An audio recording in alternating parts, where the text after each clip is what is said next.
All right. But I want you to introduce yourself. That's why I'm saying. Okay, sure. Yeah. Hi, everybody. Sorry, it took a while. I'm Tina. I graduated from Stanford with master in education, and for the past 5 years, I was working at both private and the public schools in the Bay Area as a college counselor as well as an admission officer. So right now, I'm doing full-time college planning for all the students, all the way from a 9th grade to 12th grade.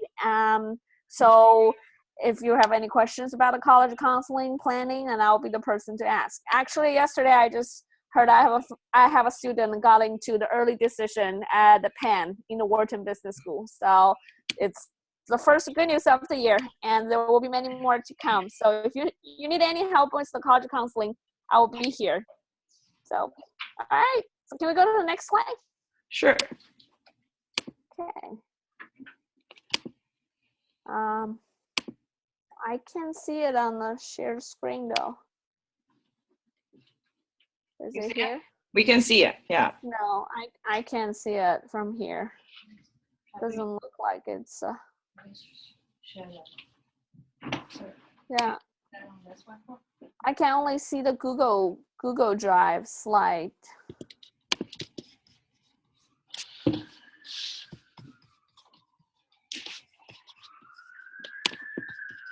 Because if I can't see it, it probably means nobody can see it here.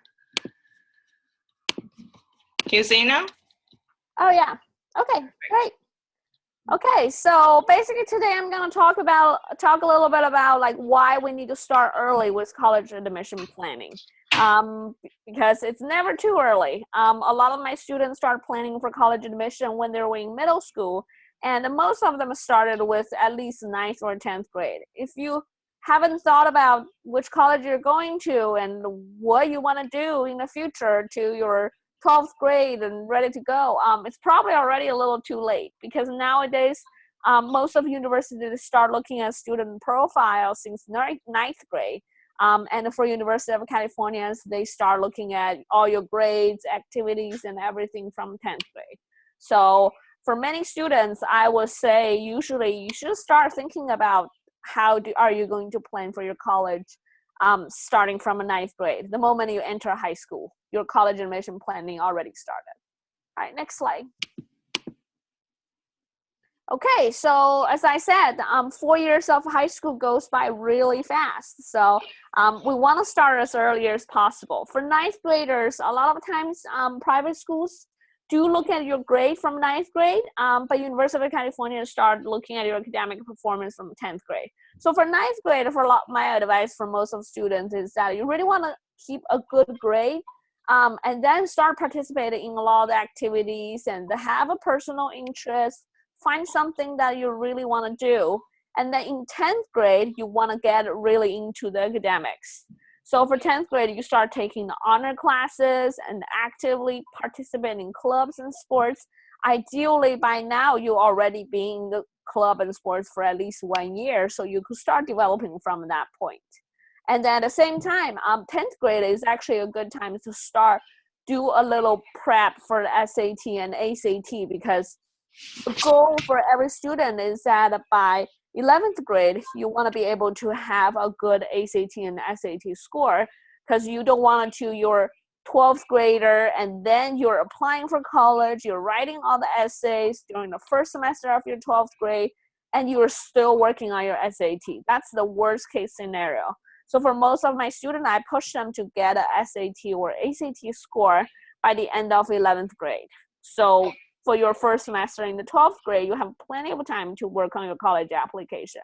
The average student will have to do probably, if you apply for 10 schools, you probably have like averagely 6 to 7 essays to write, plus 4 from University of California if you want to do.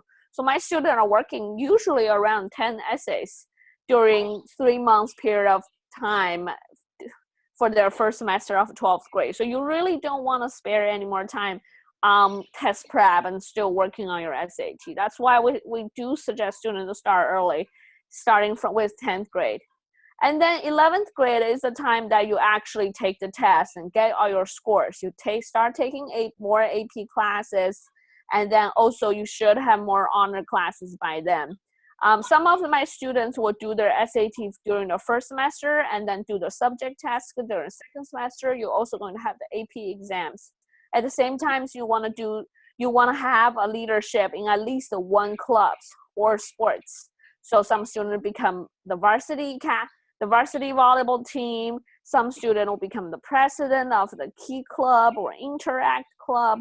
So those are things you want to start accumulating 11th grade, because for most of colleges, they look mostly at what you did for your 11th grade, plus everything you did outside of school. So that's when I would recommend students to go to college summer programs, go take on the summer internship, get a job, do a research projects.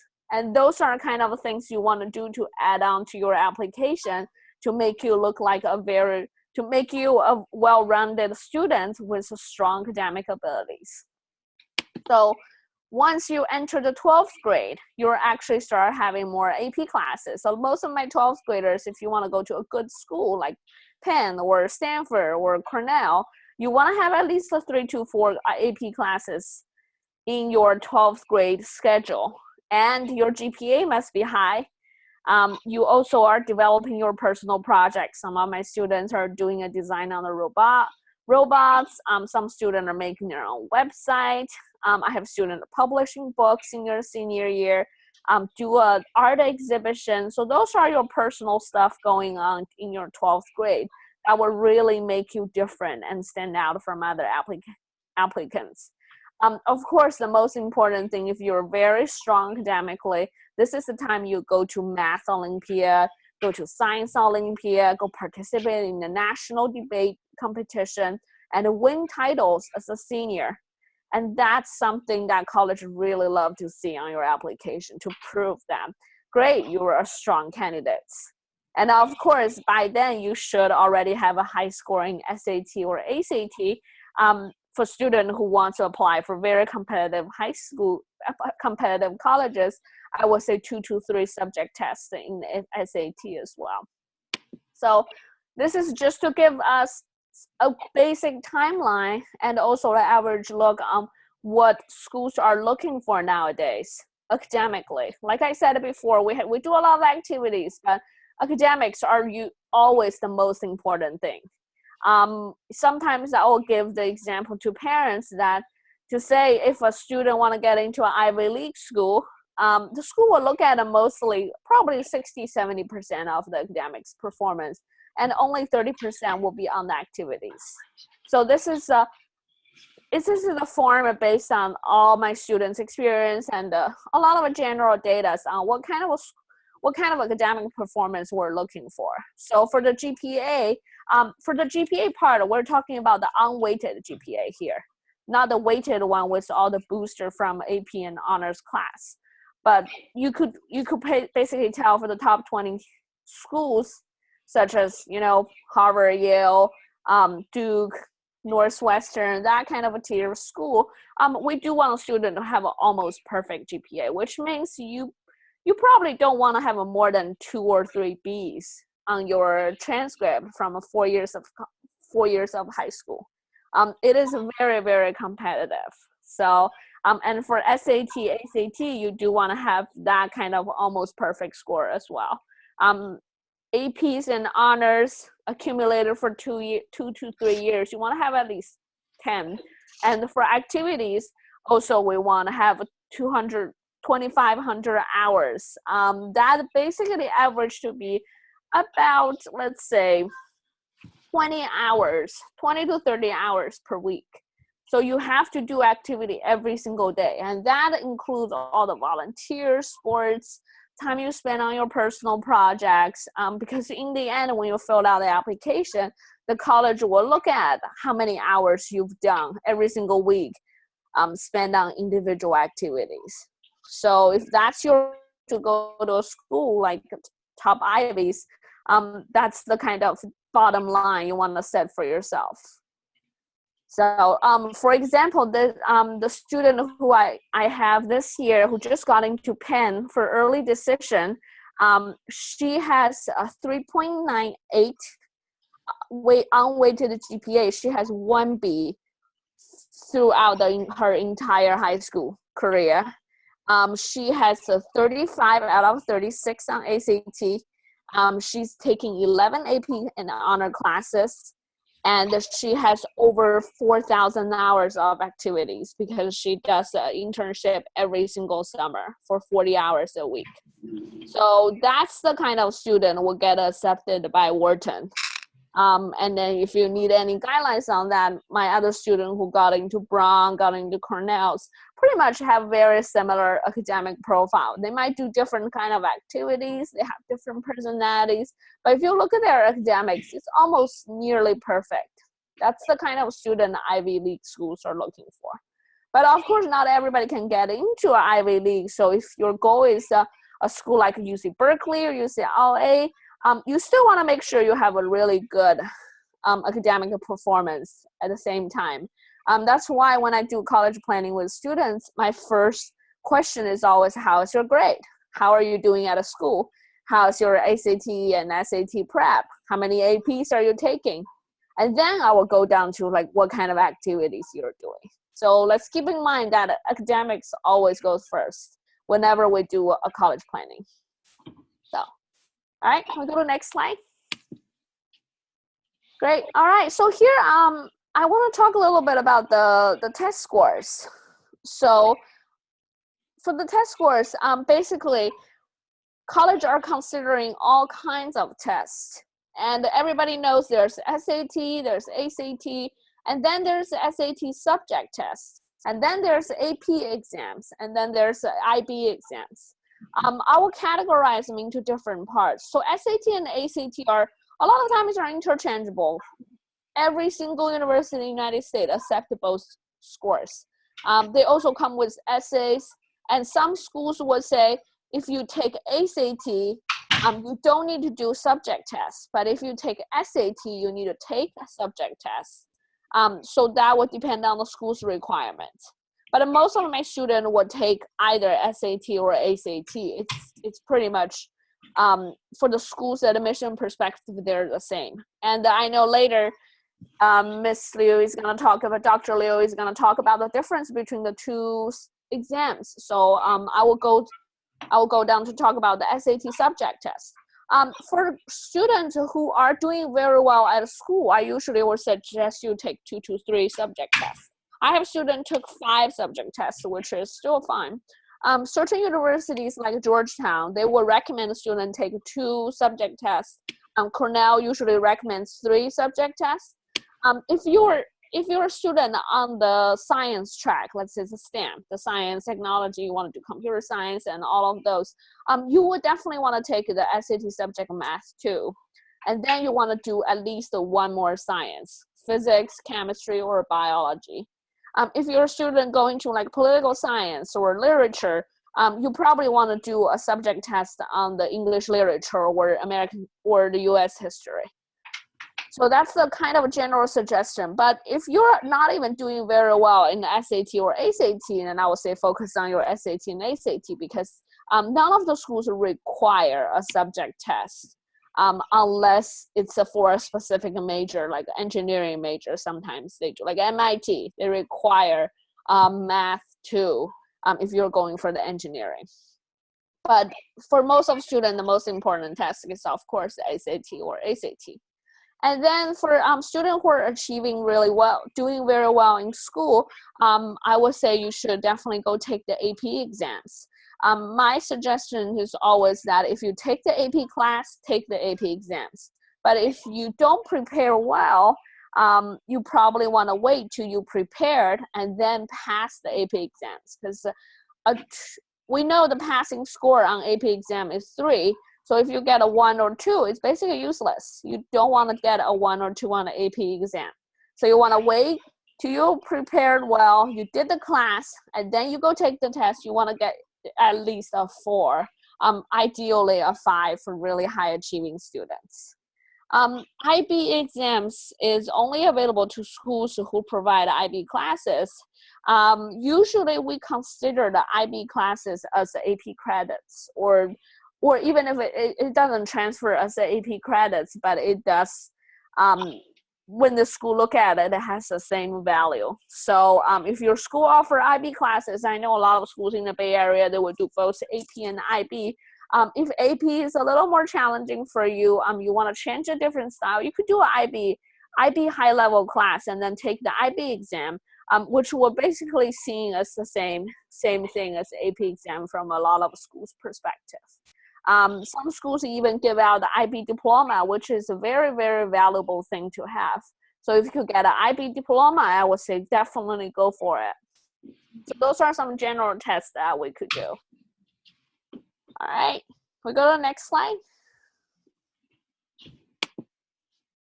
Okay, and we also want to talk about another thing that school really look at is your curriculum. So if your academic curriculum at a school is rigorous enough for the college to consider admission. This is a very, let's put it this way, this is like more like a relative speaking when you compare schools to schools when they're talking about its curriculum. The thing about UC and all the other private schools is that they never compare two students directly when they come from different schools. They compare students coming from the same academic setting. So let's say if there's one public school who only offers 4 AP classes, and then the students took all 4 of them. And then there's another private school that offers 15 AP classes, and there's a student only took 4 of them. The college will never compare those 2 and say, oh, they're similar students because they each have 4 AP classes, but they're gonna look at the student from the public school and say, wow, he really took advantage of everything he has in that school and then made great use of it, instead of that student from the private school say, oh, he only took like 4 APs out of the 15 he could have taken. So that's the kind of a mindset behind the admission officer. They like to look at how much, let's say, how challenging his or her curriculum is within his school setting. So for your students, for your son and daughters, like I would say, first thing you want to look at what kind of classes are offered at his or her high school. And then the next step will be if he or she is taking advantage of as much academic curriculum as possible in his and her current high school. So for AP and honors, if your school offers 20 AP classes, 20 AP and honor classes, and you want to be considered as a very competitive student by Harvard, you probably want to take like 12 or 15 of them to show that you're taking advantage of all of them. But if your school only has 6, and then that's fine as well, because you could take all 6 and tell college that that's all I can do. So it really depends on what kind of school you're coming from. But usually we would say for most of public schools and private schools in the Bay Area, we have a very competitive curriculum here. So you do want to take as many APs and honors as possible. One of my students took probably break the record, and because she took 18 AP and honor classes, which is crazy. Not everybody can do that, but that's an example of how you take advantage of everything your school offers.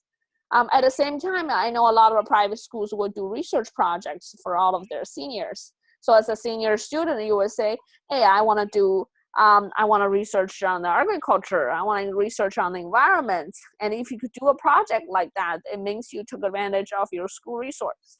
And you do have a much more competitive curriculum coming out. Same thing if you want to do academic competition, American math competition, science Olympia, those things add on to your academic profile as well. Schools also have a field studies and senior project, and those are things that you could also do if your school offers, and those are great opportunities for you to present as a very competitive student. All right. Can we do next slide? Thank you. All right. Okay, the next thing, still going on the activities on the academic side. For a lot of students, if your school only have a very few AP classes, I will always suggest the student to take more college classes. So that could be online class, community college. You get college credits. Also, for students who want to really boost their academics during the summer, participating in the summer program on college campus will be very beneficial. There are some programs gives you credits, some doesn't.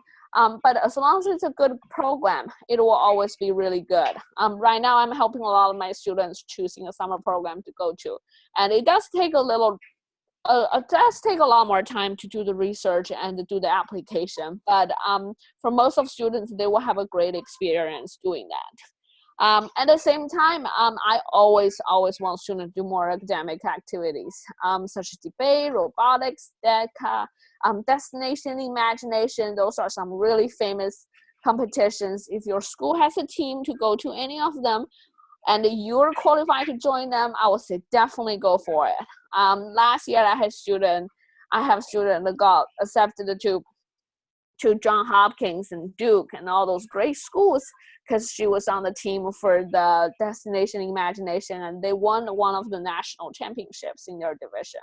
And that's something really stands out on your resume because not everybody can do it. A lot of a really good student got into competitive schools because they're on a debate team. College loves kids who are doing robotics, especially the schools in the Silicon Valley. I know like Santa Clara University gives out tons of scholarship to kids on the robotic clubs. So those are a lot of things that you want to encourage your son and daughters to participate in because those activities really helps to demonstrate that they are good students and they have a passion for learning. All right, can we do the next one? Thank you. All right, so finally, after we talk about all those activities in the academics and the test scores and the GPAs and curriculum, like I said, those will probably take up like 70% of the application to prove that the student is a good candidate. The rest of the 30% are always goes through the extracurriculum activity. For a lot of Ivy League schools, they probably get 90% of their applicants with a 4.0 or nearly 4.0 GPA and are in all kinds of activities and doing extremely well in school, taking 10 APs and honors. And then what makes them different is the extracurriculum activities they're doing. So if you want your kids to be competitive, academic is a really important part, but you still want to focus on activity planning. A lot of times you want to start planning of them starting from 9th grade, like I said, because a lot of those activities takes years and years for you to gain a leadership and to have access to a much better resource. So most of the activities I would say everybody should do, if you look at the left lane on this slide, it's volunteer, sports, arts, and school clubs. I think if you want to go to a decent school, I mean, probably, I don't know, top 50 school, including all the UCs. If you want to go to a good school, you definitely want to do all 4 of them throughout your high school year. If you miss one of them, the college is probably going to look at you and be like, oh, I don't wonder why he or she didn't do that part. I want every single student to go do volunteer because college definitely look at it. UC has a special color on their application to fill out your volunteer activities. So you definitely don't want to say, oh, I didn't volunteer at all in high school. That looks really bad on your college application. So everybody needs to volunteer. Everybody should play a sports. A sports is not really limited to team sports on campus. If you like to bike or skateboard or ski, those are sports too. I have students do bodybuilding. That's also a sports. But you want to do something like athletic related. You know, even if you just go run around every day after school, that's fine. That's also athletic related. You want to have something related to the arts. It doesn't have to be an instrument or writing or drawing or painting or anything, but something creative. You know, everybody's required to take an art class in school, and that could be counted towards your art requirement on the activity, even if you just build a pot in your ceramic class. So, and then you do want to be in part of the school clubs. You want to at least join one club for 4 years of college, for 4 years of high school. So if you're a senior right now, you're applying and you haven't had any club experience, I would say you should definitely go do a club at least like right now for even 1 month. It looks better on your college application than nothing there. So those 4: volunteer, sports, arts, school clubs. Everybody should do it. And then if we go look at the right column, I counted as jobs, internship, and personal projects. Those are 3 parts, I would say. If you want to be competitive, you want to go to let's say a top 30 schools, go to Berkeley or UCLA, you want to do at least 1 or 2 out of those columns. If you want to go to an Ivy League school, then you need all 3 of them, because those are things that make students experience different. Jobs, it could be anything. I have a student who works in a cafe, go do a cashier at a grocery store. I think last year we had this really famous essay that has been spreading out on the social media. It's about a girl who got accepted to like 7 different top schools, and she was writing about her working at a Costco or Safeway. Like she was a cashier over there. So that's the kind of jobs that college will actually like to see, because they think once you're a high school student, you have the experience of working as a waiter or cashier, you do gain some real life experience. I have a student who got into Amherst College, which is the best liberal arts colleges in the United States. It's probably as competitive as Harvard. He was a waiter. He was a waiter in the restaurant for 3 years. And he wrote about his experience waiting tables, how he like developed his different ways of talking. He calculates how many tips he can make throughout that. It really stands out for the college to show that you're interesting, humorous, and you're a fun person to have on campus. So that's the kind of jobs you definitely want to have on your resume if you do have that opportunity to do it. And then internship is something that probably is going to be more challenging, because not everybody can get an internship. You have to first be a very well-qualified student. But there are a lot of internship programs out there. Like in the Bay Area, we have science research internship. UCSF and Stanford has a medical research internship. I have a student who got into Johns Hopkins because she was able to participate in the lab at the UCSF and then even publish a paper together with the people over there. So that's something we want to consider, that if your son and daughter is passionate about certain science field and you have the connection and the opportunity to send them to do an internship with someone who is famous in academia, that will be a great opportunity. There are internships at Stanford available to apply. I am helping students right now to apply for internship at UC Santa Cruz, UC Davis.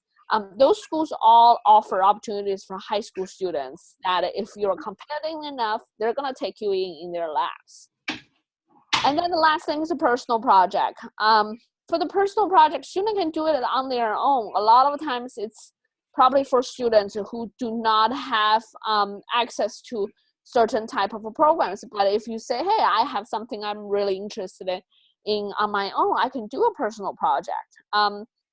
I have a student who got into USC before, and then his personal project is to create his own motorcycle. He basically built a motorcycle from scratch in his family garage. And then that's something that the college would really love to see, because it's different. I have a student accepted by NYU who is so enthusiastic about making perfume. So she made like 20 different kind of perfumes in her room. That's something like you could say, hey, that really shows up my personality. And those are interesting things college like to see and what to do. So when I do planning with the student, I do help them think about what you're interested in, and we come up together with a personal project you could do. For a lot of students who love writing, I'll encourage them to publish a book, do an online blog. Students who love to taking photos, they publish their own photography collection. They do an art exhibition. I have a student who did a calligraphy layout in their school and then taught taught her friends calligraphy. So those are all the really fun, interesting things you could do. I have a lot of students who do films. They make short videos. So those are little things that think about what your son and daughter likes to do, and then encourage them to do that kind of a project and carry on for 2-3 years, and those will be able to reflect on their college application and help them a lot. All right, do the next slide.